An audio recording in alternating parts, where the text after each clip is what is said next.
इस गुच्छे का मैं क्या करूं जो कुछ मेरे और तुम्हारे दरमियान है।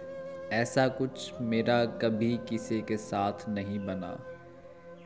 इसे गुंजल या गुच्छा सा कह सकते हैं कि कोई गुंजल सा गुच्छा सा बन गया है। इस गुच्छे को कुछ भी कहा जा सकता है मगर ताल्लुक नहीं। इस दर्द के गुच्छे को ताल्लुक का नाम देकर हम दोनों एक दूसरे को धोखा ही देंगे, क्योंकि ताल्लुक में तो दोस्ती होती है, दर्द शनासी होती है।